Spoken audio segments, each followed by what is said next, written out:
Vamos a abrir la palabra del Señor, como he dicho, en el capítulo 1 del Eclesiastés y lo vamos a leer completo. Dice así la palabra del Señor. Palabras del predicador, hijo de David, rey en Jerusalén. Vanidad de vanidades, dijo el predicador, vanidad de vanidades, todo es vanidad. ¿Qué provecho tiene el hombre de todo su trabajo con que se afana debajo del sol? Generación va y generación viene, mas la tierra siempre permanece. Sale el sol y se pone el sol y se apresura a volver al lugar de donde se levanta. El viento tira hacia el sur y rodea al norte, va girando de continuo y a sus giros vuelve el viento de nuevo. Los ríos todos van al mar y el mar no se llena, al lugar de donde los ríos vinieron, allí vuelven para correr de nuevo. Todas las cosas son fatigosas más de lo que el hombre puede expresar. Nunca se sacia el ojo de ver ni el oído de oír. ¿Qué es lo que fue? Lo mismo que será. ¿Qué es lo que ha sido hecho? Lo mismo que se hará. Y nada hay nuevo debajo del sol. ¿Hay algo de que se puede decir, he aquí esto es nuevo? Ya fue en los siglos que nos han precedido. No hay memoria de lo que precedió, ni tampoco de lo que sucederá habrá memoria en los que serán después. Yo, el predicador, fui rey sobre Israel en Jerusalén, y di mi corazón a inquirir y a buscar con sabiduría todo lo que se hace debajo del cielo. Este penoso trabajo dio Dios a los hijos de los hombres para que se ocupen en él. Miré todas las obras que se hacen debajo del sol, y he aquí todo ello es vanidad y aflicción de espíritu. Lo torcido no se puede enderezar, ni lo incompleto no puede contarse. Hablé yo en mi corazón diciendo, he aquí yo me he engrandecido y he crecido en sabiduría sobre todos los que fueron antes de mí en Jerusalén, y mi corazón ha percibido mucha sabiduría y ciencia, y dediqué mi corazón a conocer la sabiduría y también a entender las locuras y los desvaríos. Conocí que aun esto era aflicción de espíritu, porque en la mucha sabiduría hay mucha molestia, y quien añade ciencia, añade dolor. Uno de los mayores avances que ha habido en cirugía cardiovascular tiene que ver con la técnica del cateterismo cardíaco. Algunos habéis experimentado vosotros mismos, ¿verdad?, esa técnica y os habéis beneficiado de ella. Bien, pues el primero que realizó un cateterismo cardíaco en un humano fue un médico alemán llamado Werner Forssmann. Este hombre en 1929, con tan solo 25 años, introdujo una sonda uretral, que también algunos sabemos qué es eso, por el codo del paciente, el codo izquierdo, y introdujo un catéter de 65 centímetros hasta la aurícula derecha del corazón. Fue el primero que lo consiguió. Pero lo interesante de esto es que el paciente fue él mismo. Él mismo se introdujo ese catéter y experimentó en su propio cuerpo qué se sentía, además de demostrar que era una técnica que funcionaba. Ese hombre fue expulsado del hospital donde trabajaba, y no fue sino 27 años después, en 1956, cuando se le reconoció sus méritos. Incluso tuvo que dejar la cardiología y llegó a hacerse urólogo. Y fue en 1956 cuando se le concedió el Premio Nobel de Fisiología y Medicina. ¿Por qué digo eso? Hermanos, porque el Eclesiastés tiene que ver con algo parecido. Digamos que es un experimento de investigación acerca del sentido de la vida de un hombre que fue probando en su propia vida diferentes cosas para ver si realmente tenía satisfacción en ella y encontraba el sentido a su propia vida. Es un trabajo de investigación de alguien que experimentó consigo mismo, con su propia vida. Y él deja aquí, digamos, los resultados de su experimento. El Eclesiastés es eso, el resultado del experimento de un hombre que tuvo todos los recursos necesarios para llevar a cabo esa investigación y nos legó cuál fue su resultado. Y digo que es un hombre que lo tuvo todo porque probablemente fuese Salomón el que escribió el libro de Eclesiastés. Ya en este capítulo primero nos da algunas pistas, aunque no nombra expresamente su nombre, no dice que fue Salomón quien escribió el libro, como hace, por ejemplo, en el libro de Proverbios o en Cantares, que sí se atribuye a sí mismo su autoría. En este caso da pistas y dice que fue palabras del predicador, hijo de David, rey en Jerusalén. Dice yo, versículo 12 también, yo el predicador fui rey sobre Israel en Jerusalén. Solamente podía ser un descendiente de David, porque ser hijo de David no necesariamente significa un hijo directo, podía ser un descendiente. Pero el único descendiente hijo de David que reinó sobre Israel fue Salomón. Porque si recordáis, el hijo que le sucedió, Roboam, ya no pudo reinar sobre Israel, sino solamente sobre la tribu de Judá y la tribu de Benjamín. Así que el único rey que reinó sobre Israel y que era hijo de David fue Salomón. Y también dice en el versículo 16, hablé yo en mi corazón diciendo, he aquí yo me he engrandecido y he crecido en sabiduría sobre todos los que fueron antes de mí en Jerusalén, y mi corazón ha percibido mucha sabiduría y ciencia. Y al final del libro, capítulo 12, versículo 9, dice, cuanto más sabio fue el predicador, tanto más enseñó sabiduría al pueblo, e hizo escuchar e hizo escudriñar y compuso muchos proverbios. Todos sabemos de la sabiduría de Salomón. ¿Recuerdan cuando el Señor en visión se le apareció en Gabaón y le dijo, pide lo que quiera? Y él inteligentemente y sabiamente pidió sabiduría para gobernar al pueblo. Y el Señor le dijo, está en Primero de Reyes, capítulo 3, he aquí lo he hecho conforme a tus palabras. He aquí que te he dado corazón sabio y entendido, tanto que no ha habido antes de ti otro como tú, ni después se levantará otro como tú. Y luego dice, poco más adelante, en Primero de Reyes, capítulo 10, excedía el rey Salomón a todos los reyes de la tierra en riquezas y en sabiduría. Es decir, aquí tenemos al más listo de la clase y al más rico del reino. Quiere decir que si él no llegó a conseguir la felicidad por sus propios medios, mucho menos lo conseguiremos nosotros. A veces podemos pensar que nuestra vida es aburrida, monótona, porque no tenemos los medios necesarios para conseguir otro resultado. Pero aquí vemos a uno que lo tuvo todo y que por sus propios medios no lo consiguió. Él comenzó bien su vida como un rey muy joven y acabó mal, como un rey viejo y derrotado.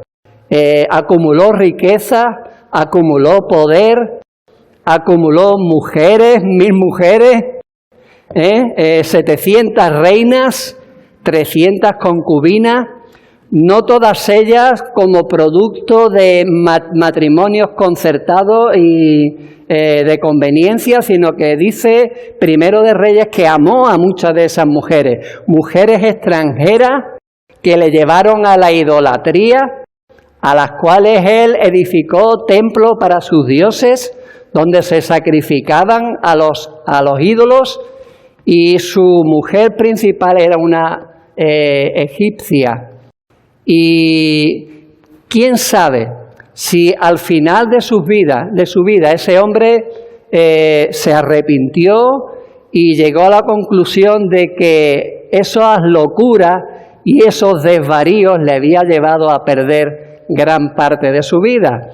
Si el Eclesiastés es, digamos, un testamento póstumo de Salomón, cuando ya en sus últimos días él reflexionó acerca de todos sus errores, pues probablemente llegó a arrepentirse y a rectificar. Hermano, otro rey, diciendo eso de, lo siento, me he equivocado, no volverá a ocurrir, pero esta vez de verdad, Así que ese es el contexto en el que Salomón probablemente escribió este libro. Un rey que había aprendido más de viejo de sus errores que de su posición. Por eso no se llama a sí mismo Salomón el rey, sino el predicador. Aquel que convoca una asamblea de personas para contarles su testimonio.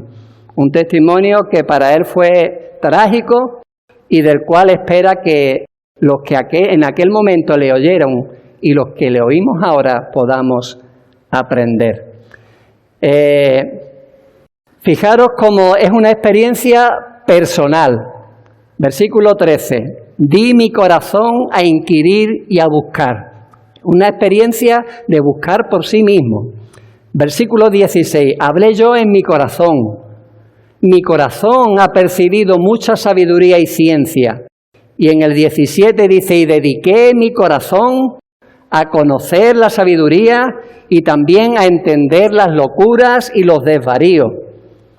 Quiere decir que comenzó con la sabiduría. Voy a intentar entender la vida y lo que me ha ocurrido en la vida. Y al final ya nos anticipa el resultado de su investigación. Dice, conocí que aun esto era aflicción de espíritu. El contraste, hermano, entre vivir por tu propia cuenta, de acuerdo a lo que yo creo, a lo que yo pienso por mí mismo, haciendo camino al andar, o vivir en dependencia del Señor. Vivir sin tener en cuenta a Dios, que es de lo que aquí se trata, o vivir poniendo a Dios en tu vida. Hay que entender el Eclesiastés de esa manera, si no, hermano, es un libro pesimista, deprimente y mejor no leerlo.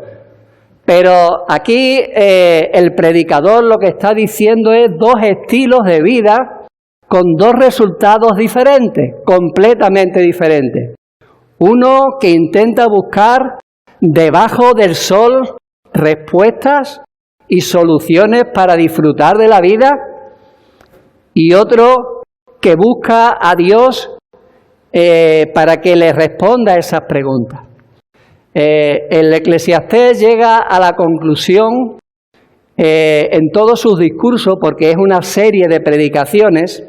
La primera de ellas va del capítulo primero y segundo, pero la conclusión siempre es la misma, la da al final del libro. El fin de todo discurso es este: teme a Dios y guarda sus mandamientos, porque eso es el todo del hombre.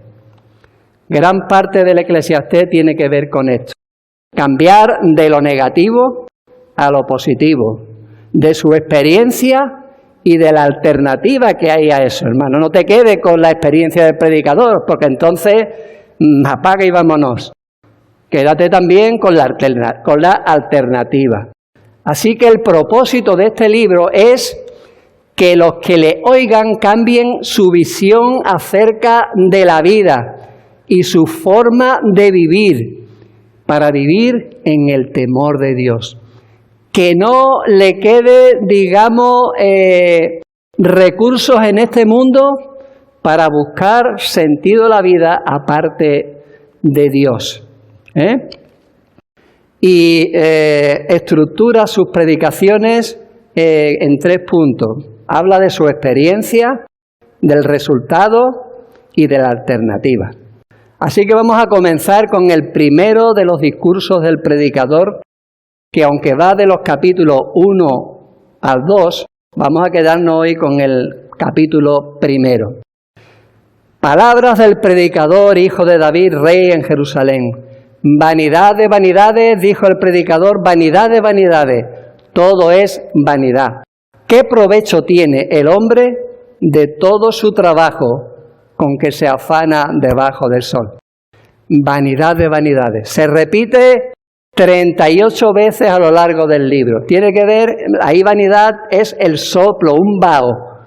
Es algo, y vanidad de vanidades es un plural para demostrar que es un vaho efímero, que dura poco, el que menos dura, y que se va en un suspiro. Está hablando, hermano, de la vida. La vida es un suspiro. Al final llegas a viejo y te das cuenta que ha pasado, ¿cuánto? 80 años. Y se te ha ido en un suspiro. Es más, si no has vivido en el temor de Dios, has perdido esa vida. Esa insatisfacción es el resultado de su visión limitada de la realidad que él vivió. Debajo del sol, también se repite, o debajo del cielo, en 33 ocasiones, ¿veis? La conclusión de que vanidad de vanidades, todo es vanidad, tiene que ver con la visión de un hombre que no ve más allá debajo del sol. Dedicarse a procurar por uno mismo, darle el sentido a la vida es algo inútil. No lo vas a conseguir. Y todo el trabajo que te proponga para hacerlo, al final no va a aprovecharte. Vas a perder el tiempo. Esa insatisfacción y esa realidad pesimista de la vida le llevó a vivir una vida monótona, aburrida y sin sentido y repetitiva. Aquellos que ya tenemos algunos años nos suena eso, hermano. Cuanto más tiempo pasa, más te das cuenta de lo breve que es la vida y al final puedes llegar a la conclusión de que te quieres bajar. Te quieres bajar porque no merece la pena. No aprovecha todo el esfuerzo que yo he hecho. ¿Con cuántas personas hemos perdido el tiempo? ¿Cuántas cosas sin fruto? Y te dice, vanidad de vanidades. Generación va, generación viene, mas la tierra siempre permanece. ¿Qué está diciendo aquí? Está diciendo que la tierra se va a quedar aquí, pero que tú te vas a ir. La tierra permanece y tú vas pasando. La vida es como cuando vamos en el tren y vamos viendo pasar los árboles, los postes, y no son los árboles los que se mueven. No son los postes los que corren, somos nosotros los que volamos y corremos. Ellos se van a quedar ahí y no podemos hacer nada para cambiarlo. Y ese tren cada vez más rápido y ni puedes hacer nada, ni puedes cambiar el paisaje que aparece por la ventana tampoco. Nos gustaría vivir para siempre porque el ser humano fue hecho para ser eterno. El mismo Eclesiastés dice que el Señor puso eternidad en el corazón del hombre y no nos resignamos, hermano, a pasar. Sin embargo, es algo que no podemos evitar. La tierra permanecerá, pero nosotros no. Salmo 90 dice, acabamos nuestros años como un pensamiento. ¿Veis? Vanidad, un soplo. Los días de nuestra edad son 70 y en los más robustos como Juan, 80 y más. Con todo, su fortaleza es molestia y trabajo, porque pronto pasan y volamos. Y un día te das cuenta de que la última vez que renovaste el DNI, entregaste una foto de hacía 5 años, como me pasó a mí, y la podías entregar. El policía no se iba a dar cuenta del cambio. Pero hermano, me renové el carnet el mes pasado y quise entregar una foto del año pasado. Y yo no era el de la foto, tuve que hacerme otra. 1 año y yo ya no era el de la foto. Así que, hermano, vemos que el tiempo pasa. Tú no eres imprescindible. El mundo seguirá aquí cuando tú no estés y no se acabará. porque la tierra, el sol, el viento, el agua, la lluvia son necesarias para la vida, pero tú no. Sale el sol y se pone el sol, se apresura a volver al lugar de donde se levanta, ¿veis? El viento tira hacia el sur y rodea al norte y va girando de continuo y sus giros vuelven el viento de nuevo. Los ríos todos van al mar y el mar no se llena. Al lugar de donde los ríos vinieron, allí vuelven para correr de nuevo. Son los ciclos de la vida que Dios ha establecido y que no dependen de ti. Nos gustaría que el sol saliera cuando nosotros quisiéramos. Quiero andar a las 4 de la tarde. Bueno, que se vaya el sol. Ahora que hay sequía, que llueva. El levante, no, poniente. Pero no es así, hermano. Eso sigue, no lo podemos cambiar y forma parte del ciclo que Dios ha establecido para ellos. Y hermano, cuando hay cosas que se va al control de las manos del hombre, nos pone nerviosos. No lo podemos controlar.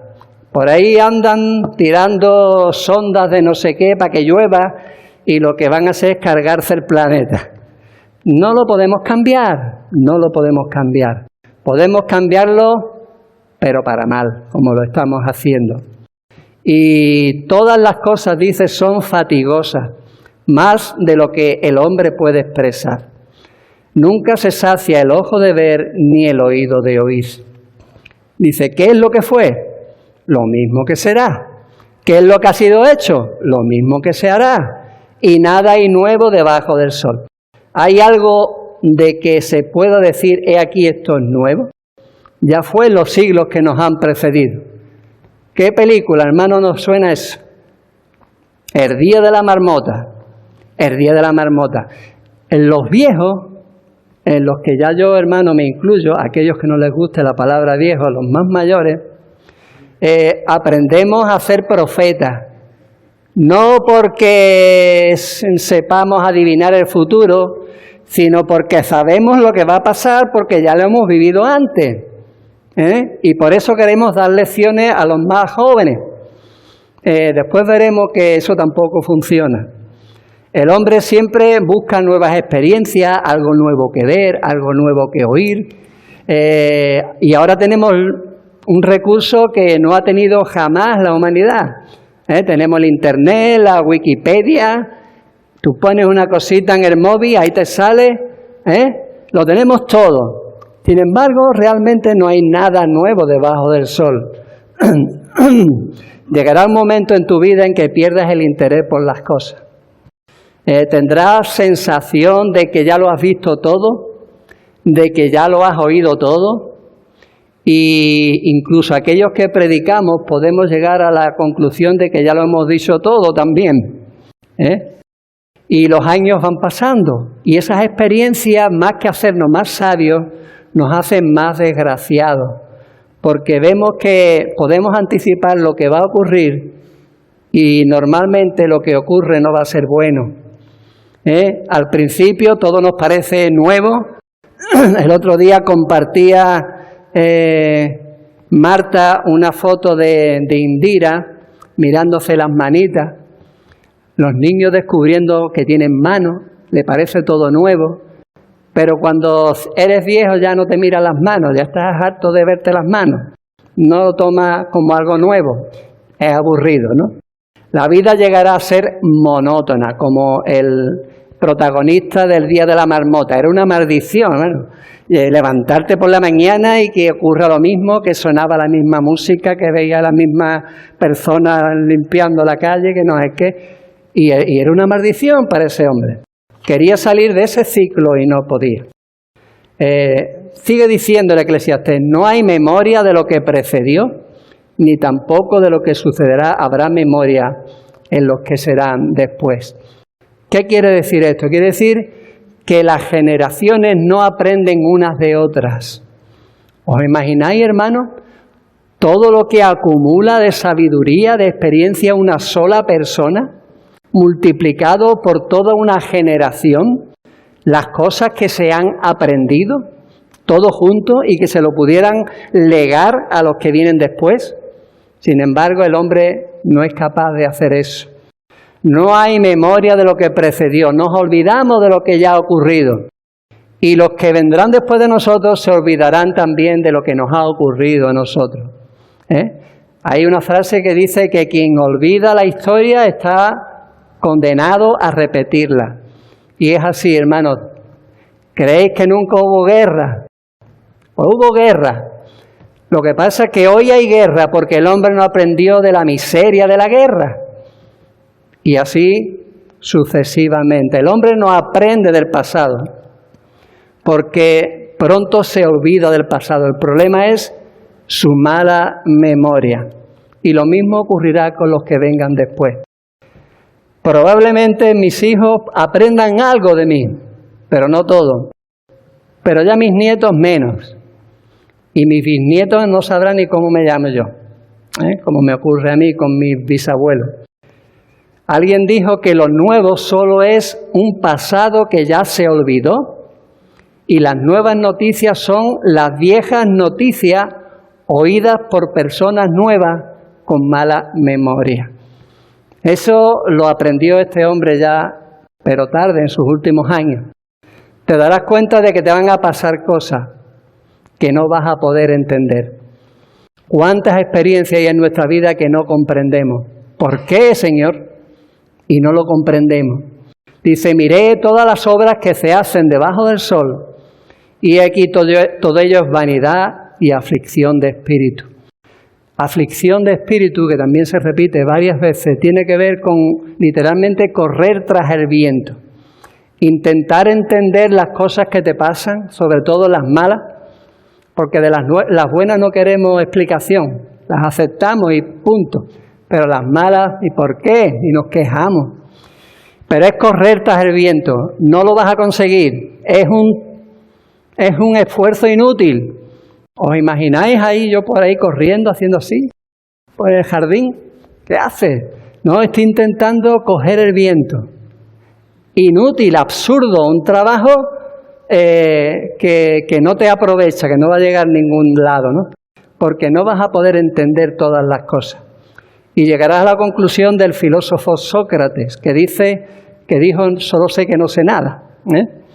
Es bueno, hermano, ocuparse por mejorar a uno mismo, mejorar a las personas, mejorar las cosas, pero no lo debemos intentar por nuestros propios medios. El Señor explicó o contó una parábola acerca de alguien que quiso reformarse a sí mismo.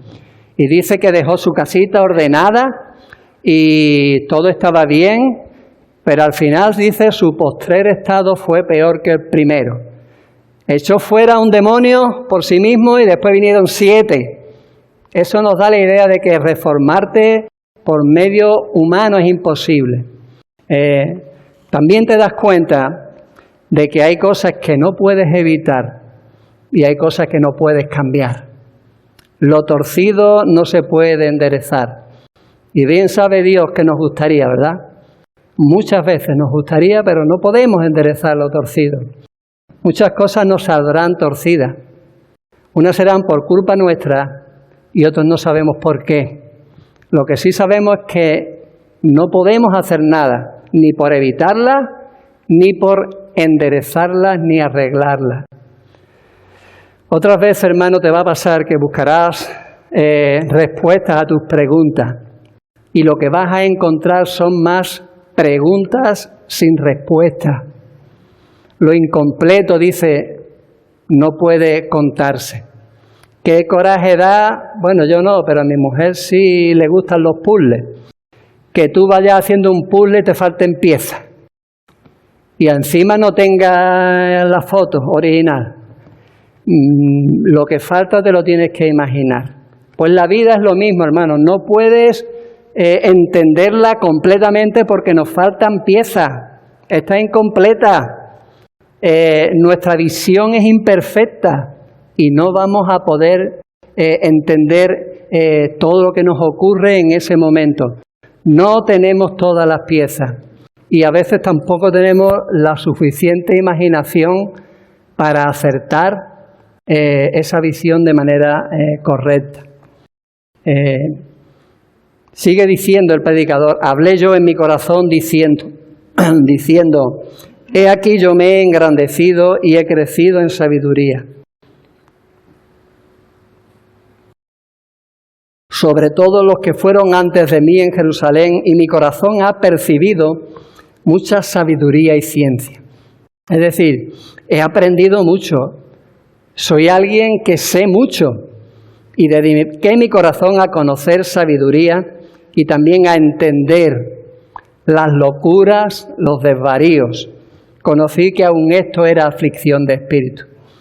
Lo que entendió fue sus locuras, sus desvaríos. No solo lo de los demás, hermanos. Si este hombre fue sabio en algún momento es porque reconoció sus propios errores.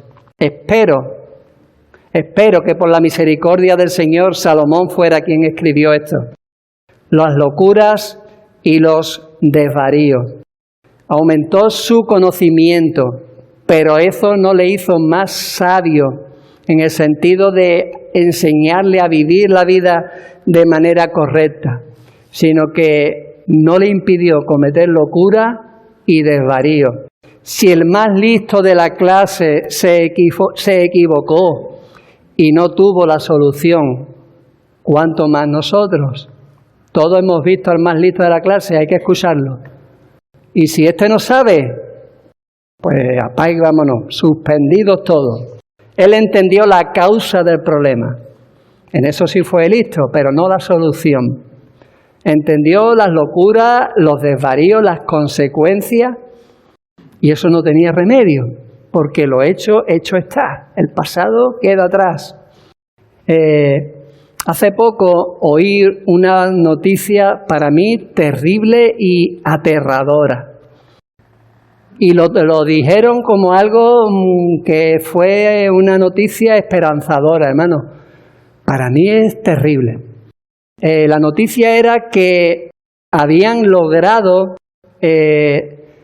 diagnosticar la enfermedad de Alzheimer 10 años antes de que se manifieste. ¿Tú te imaginas que te dijeran hoy que dentro de 10 años vas a tener Alzheimer? Que sepas 10 años antes que cuando pasen 10 años no vas a saber que tu mujer es tu mujer, que tu hijo es tu hijo, no vas a saber ni cómo te llamas. Sobre todo es una noticia terrible porque el diagnóstico se puede dar, pero no hay solución para el Alzheimer. No hay un remedio, solamente es una información de 10 años antes. Para mí eso es terrible, hermano. Hay cosas que es mejor no saberlas. Dice versículo 18, en la mucha sabiduría hay mucha molestia y quien añade ciencia añade dolor. La sabiduría del hombre te lleva a reconocer los síntomas. Tenemos un diagnóstico, locuras, desvaríos. Tenemos unos síntomas, mucha molestia, mucho dolor. Pero hermano, no hay cura. No hay cura para eso debajo del sol. ¿Veis? Deja al hombre derrotado, fracasado por sus propios medios en buscar la sabiduría para rendirse, para que se rinda en los brazos del Señor. Deja que el hombre deje de buscar respuestas debajo del sol a sus preguntas para que se eleve por encima del sol, del cielo, y las busque en aquel que está más allá del cielo y del sol y por encima de todo. Tiene que reconocer con humildad que se ha equivocado y que no puede remediar las consecuencias. Hermano, ¿es deprimente? ¿Es pesimista esta visión de la vida del Eclesiastés? Lo es. Así es toda la vida de aquel que vive sin Dios en este mundo debajo del sol. Y recuerda, hermano, no es para incrédulos. En Israel en este tiempo no había ateos, Salomón no era un ateo. Solamente tienes que dejar a Dios fuera de tu vida, de algún área de tu vida, para que llegues a la conclusión de que tu vida es vanidad de vanidades, una vida sin sentido. Y eso los creyentes también lo sabemos hacer muy bien. La alternativa. Hemos visto la experiencia, la conclusión, ahora nos da la alternativa. La alternativa la tenemos que buscar al final del libro o al final del capítulo 2, que es el final de este primer mensaje. Capítulo 2, versículo 26. Porque al hombre que le agrada, Dios le da sabiduría, ciencia y gozo. Y el fin de todo discurso es este: teme a Dios y guarda sus mandamientos, porque eso es todo del hombre. Esa es la alternativa. La felicidad, la satisfacción en la vida no debe ser un fin en sí mismo, no es algo que debemos conseguir, sino que es parte del proceso de vivir en dependencia del Señor. No tienes que esperar hasta el final para disfrutar de la vida. Es en ese proceso de vivir de la mano del Señor, en dependencia de Él, que tu vida va a tener sentido y te vas a sentir satisfecho. Es cuando veas la vida no desde la perspectiva de un hombre debajo del sol, del cielo, sino desde la perspectiva de Dios. Es entonces cuando los cielos contarán la gloria de Dios y el firmamento anunciará la obra de sus manos. Cuando verás que un día emite sabiduría otro día y que la voz de Dios llega hasta el extremo de la tierra. ¿Veis que ha cambiado, hermano? No es ya el sol que se pone y se vuelve a poner, el viento que sale, que vuelve a volver, la lluvia que cae.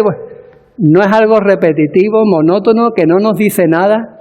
Es Dios cuidando de su creación, de la cual tú formas parte. ¿Ves al sol como un tabernáculo que Él puso? Vemos a Dios vistiéndose de gloria y de magnificencia, extendiendo los cielos como una cortina, estableciendo sus aposentos entre las aguas, dice, poniendo las nubes por su carroza y andando sobre las alas del viento, haciéndolos sus mensajeros. Salmo 19 y Salmo 104. Ahí está Dios, hermano, hablándonos. No nos vamos a cansar nuestro oído de oír, ni nos vamos a cansar nuestros ojos de ver hasta que oigamos y veamos a Dios en todas partes, en lo grande y en lo pequeño, en lo novedoso y en lo rutinario. Dios está ahí, hermano. Solo tienes que tener oídos para oír su voz. Por medio de la sabiduría humana, el hombre no va a encontrar la satisfacción plena. Porque Dios, dice 1 Corintios capítulo 1, ha destruido la sabiduría de los sabios y ha desechado el entendimiento de los entendidos y ha enloquecido la sabiduría de este mundo.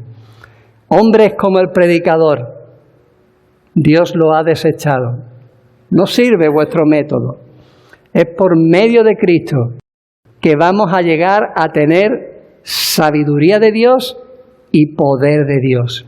Recuerda, hermano, que Él vino para que tuviésemos vida y vida en abundancia, una vida plena, satisfactoria, que disfrutemos de ella. Sin Cristo no lo vamos a conseguir. Por eso, cuanto antes te rindas a Dios y te entregues a Cristo, tanto mejor. Este hombre lo hizo al final de sus días. Y qué desperdicio, hermano. Qué desperdicio. Un hombre tan sabio, que le dio sabiduría a Dios, tan rico, con tantos recursos, y cómo lo desperdició. Cuanto antes te rindas a Cristo y recibas esa nueva vida, antes podrás disfrutar de la vida sin desperdiciar ni un minuto. No importa que no entiendas todas las cosas. Los cristianos, hermanos, no se han dado cuenta, pero tampoco entendemos todas las cosas. pero sabemos que las cosas secretas pertenecen al Señor, a Jehová nuestro Dios, mas las reveladas, dice, son para nosotros, para nuestros hijos, para siempre, para que cumplamos todas las palabras de la ley. No me importa no entenderlo todo, pero lo que el Señor me ha revelado me es suficiente y necesario para disfrutar la vida que Él me ha dado. 1 Corintios 13 dice, ahora conocemos en parte, vemos por espejo, oscuramente, pero llegará el día en que conoceremos como fuimos conocidos. Algún día todas tus preguntas sin respuesta serán respondidas y mientras tanto confía en el Señor. Mucho de lo que ocurre es consecuencia de la caída del pecado, la enfermedad, la muerte, la incapacidad de entenderlo todo, nuestra incapacidad de corregir las cosas. Y el Señor vino también a solucionar el problema del pecado. No importa que no podamos cambiar las cosas, porque el Señor puede cambiar nuestro corazón. Ese corazón que no encontró respuesta de Salomón, si Dios verdaderamente fue el que puso en su corazón escribir esto, fue transformado. Y eso nos debe bastar, hermano. Deja que el Señor cambie tu corazón. Él vino para restaurar, recuerda, todas las cosas. Que todo valle sea alzado, que todo monte y collado sea bajado, que lo torcido se enderece y se manifieste la gloria del Señor. Deja que Él obre a su tiempo y tú confía en Él. ¿Veis? Son las mismas cosas. El cristiano no está enchufado, hermano, con Dios. No sé si te has dado cuenta también, pero lo mismo que le pasa al vecino de enfrente, te pasará a ti. ¿Y cómo lo llevas, hermano? Quejándote, amargado,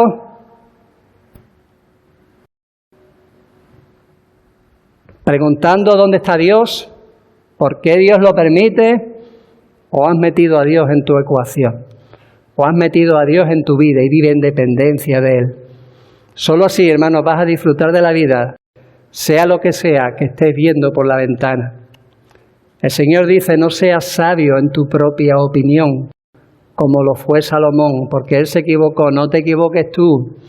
El verdadero sentido de la vida no está en disfrutar de las cosas de la vida, sino en el Dios que te dio la vida. No en lo que tienes, sino en el Dios que te ha dado todas las cosas. Y en lo grande y en lo pequeño, ahí está el Señor manifestándose. Solo el que tiene oído para oír, porque Él ha cambiado su corazón y le ha dado un corazón receptivo a las cosas de Dios, podrá verlo en todas las cosas y en todo momento. Acabo con la misma conclusión que el predicador, que realmente es el que está predicando hoy. Eclesiastés 2:26. Porque al hombre que le agrada, Dios le da sabiduría, ciencia y gozo. Y yo voy a añadir ahora otra cosa. Y al que no le agrada, no. Y Eclesiastés 12:13. El fin de todo el discurso es este. Teme a Dios y guarda sus mandamientos, porque esto es el todo del hombre. Si no haces esto, no vas a tener nada. Que el Señor nos bendiga. Amén. Bendito Padre Santo, muchas gracias, Señor, por tu palabra, que verdaderamente traes sabiduría de lo alto, Señor. Gracias, Señor, porque tú haces nuestros pies como gacela y en las alturas, Señor, nos hace andar. Que nos hace, Señor, muchas veces levantar alas como águila. Que tú, Señor, nos sostienes con tu mano derecha. Que cuando nos sentimos débiles, entonces somos fuertes. Que solo es feliz aquel que es pobre en espíritu, que es manso y reconoce su incapacidad por sí mismo para serlo. Y se entrega, Señor, y se rinde a ti de todo corazón. Y gracias sobre todo, Padre, por Cristo Jesús que lo hizo posible. Por tu misericordia y por tus gracias nos beneficiamos, Señor, de su obra perfecta. Él sí es perfecto, nosotros no, Señor. Y a pesar de todo te agradecemos, Padre, que tengas tanta paciencia con nosotros y tanta misericordia y gracia como has derramado con cada uno de los que hemos creído en Él. Gracias, Señor, ayúdanos a vivir en dependencia del Espíritu Santo. Te lo pedimos, Señor, en el nombre de Cristo. Amén.